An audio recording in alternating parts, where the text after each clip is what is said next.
Podcast.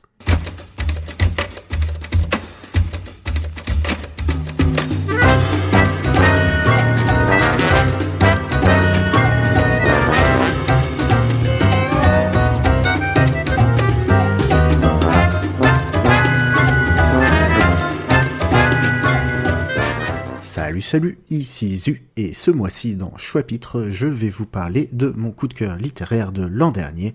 La dernière fois que j'ai cru mourir, c'était il y a longtemps, de Clémence Michalon. Au début, il y a la barre d'haltère. Elle et ses disques de fonte de chaque côté. Caleb m'a regardé les transporter, j'en ai enfilé 4 à gauche, 4 à droite. Le mécanisme de sécurité s'est refermé, mâchoire de crocodile autour d'une proie. Caleb aperçut peut-être la tension entre mes omoplates, un léger plissement du front, et il est dit « C'est pour ça que t'es là, non ?» Pour la première fois, l'haltère pèse 83 kilos. Main sur les hanches, jambes écartées, je plie les genoux. Je me suis échauffé, Caleb m'a fait faire des pompes. Il va falloir soulever. Nous en sommes là lorsque la sonnerie de mon téléphone retentit à travers la salle. Caleb trottine jusqu'au banc sur lequel j'ai posé mon portable. « C'est ta sœur. » Dans ce livre d'un peu plus de 300 pages paru en 2020, on suit les personnages de Véronica, culturiste en pleine préparation de compétition, qui va devoir jongler entre ses entraînements et la gestion de la pâtisserie de sa sœur. Dans la cuisine de ma sœur, j'enfile un tablier. Je dispose de 2 heures avant l'ouverture. D'ici là, je vais devoir, d'une façon ou d'une autre, préparer une 50aine de scones aux myrtilles. Le classeur de camélia est dans mon sac, coincé entre une paire de baskets et ma brassière trempée du matin. Hier soir, j'ai compulsé les recettes jusqu'à minuit. J'aurais mieux fait de dormir, le sommeil est une des conditions fondamentales d'une bonne séance d'entraînement. Mais j'ai continué à tourner les pages, avide, comme si savoir qu'une pincée de sel aide les blancs d'œufs à monter en neige pouvait conjurer le mauvais sort. Je sors la farine, le sucre, le beurre. Les pommes moites, je commence par ma tâche la plus simple, rincer les 10 kilos de myrtilles empilées dans le réfrigérateur. Très bien, les myrtilles, pleines d'antioxydants, à peine 1 calorie l'unité. J'en mets parfois dans mon porridge le matin. Étape suivante, mélanger les ingrédients secs. Farine, levure, ça passe. Sucre, mon coup serait dit. Il y a longtemps que je n'ai pas touché au sucre blanc raffiné. Encore moins plonger les bras jusqu'au poignet dans un sac format industriel.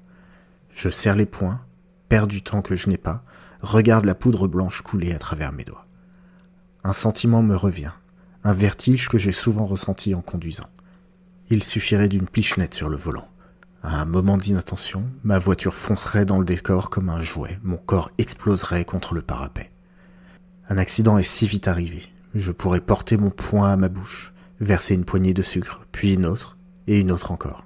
Je pourrais, rien ne m'en empêche, anéantir un à un mes efforts, partir en vrille, absorber 5000, 10 000 calories, manger jusqu'au coma, je pourrais.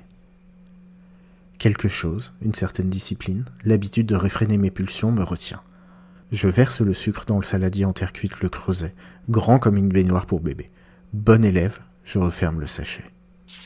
Clémence Michalon, pour son premier roman, nous plonge au cœur de ce burn-out où toutes les facettes de la vie de son héroïne viennent ajouter leur poids plus ou moins lourd, mais l'amènent vers l'explosion. Tout y passe, culture de la performance et de l'image, pression sociale et familiale, le contrôle méthodique et maladif que tout cela entraîne sur toutes ses actions, même les plus anodines, mais ça parle aussi de la construction d'une femme, de son adolescence à la vie d'adulte, avec ses agressions et traumas si banals malheureusement. Que ce soit dans les personnages, les descriptions, les ambiances, l'autrice tape juste, comme par exemple dans cette description de la relation de Véronica avec sa sœur. Camélia et moi ne discutons qu'entourés de gens, d'huissiers qui constatent que nous remplissons nos obligations de cadette à aînée. Nos conversations sont faites de repas de famille, d'enterrements et de mariages. Ces événements de la vie qui réunissent les générations et accaparent l'attention de sorte qu'on n'a pas à se parler vraiment. Toujours, tu as vu la robe de la mariée? La dinde était trop cuite. Il y avait des embouteillages sur le New Jersey Turnpike. Jamais, comment vas-tu? À quoi rêves-tu? Ne prends pas froid. Il faut absolument que je te raconte ce qui s'est passé vendredi dernier. Alors voilà, ce livre m'a en même temps donné envie de faire du sport, de la pâtisserie, mais surtout, d'être plus indulgent avec moi-même et plus à l'écoute de mes proches. Si vous avez aimé ce roman et que vous parlez anglais, je vous recommande chaudement la lecture des articles de Clémence Michalon et sachez qu'elle sortira son premier roman en langue anglaise en juin 2023 et qu'il s'appellera The Quiet Tenant. Si vous vous êtes laissé tenter par cette lecture, eh bien venez nous le dire sur le Discord du label Podcut ou en commentaire. Si ce podcast vous a plu, eh bien laissez-nous des étoiles sur toutes les applications de podcast. Et si vous avez l'âme et le porte-monnaie d'un mécène, eh bien vous pouvez nous soutenir sur patreon.com/podcut. Des bisous.